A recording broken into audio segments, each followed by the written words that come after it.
Hi people. So health அப்படின்னா என்னன்னு நீங்கள் தெரிஞ்சுக்கணுமா? இந்த வீடியோவை வந்து ஃபுல்லாக பாருங்கள். இப்போ வந்து ஹெல்த்து, வெல்பீயிங்கு, அப்புறம் வந்து வெல்னஸ்ஸு, இந்த மாதிரி வந்து நிறைய பேர் சொல்கிறாங்க.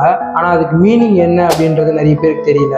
இப்போது சிம்பிளாக சொல்கிறேன் பாருங்கள். இப்போ ஈவன் ஃபிட்னஸாக இருக்கட்டும், ஸோ இதெல்லாம் வந்து பார்த்திங்கன்னா நிறைய சொல்கிறாங்க. ஆனால் அதுக்கான மீனிங் எனக்கு வந்து ப்ராப்பராக எஜுகேட் ஆகலை அப்படின்னு நீங்கள் நினைக்கிறீங்களா?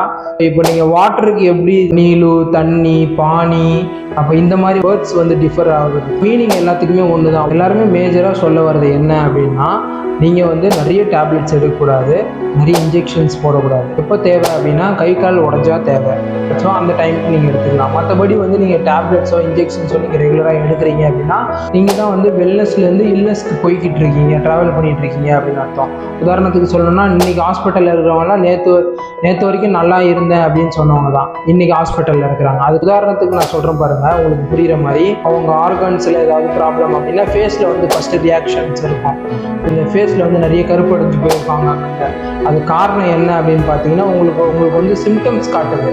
உங்கள் வயிறு வந்து சரியில்லை, அதை வந்து நீங்கள் காப்பாற்றுங்க அப்படின்னு சொல்லிட்டு எல்லாத்துக்குமே வந்து ஒரு சிம்டம்ஸ் இருக்குது. அந்த மாதிரி வந்து உங்கள் வயிறு பிரச்சனை அப்படின்னாலே உங்களோட ஃபேஸ் வந்து பிரதிபலிக்கும். ஸோ உங்களுக்கு யாருக்காவது இதை பற்றி தெரிஞ்சுக்கணும் இன்ட்ரெஸ்ட் இருந்ததுன்னா கீழே இருக்கிற நம்பருக்கு வந்து காண்டாக்ட் பண்ணுங்கள்.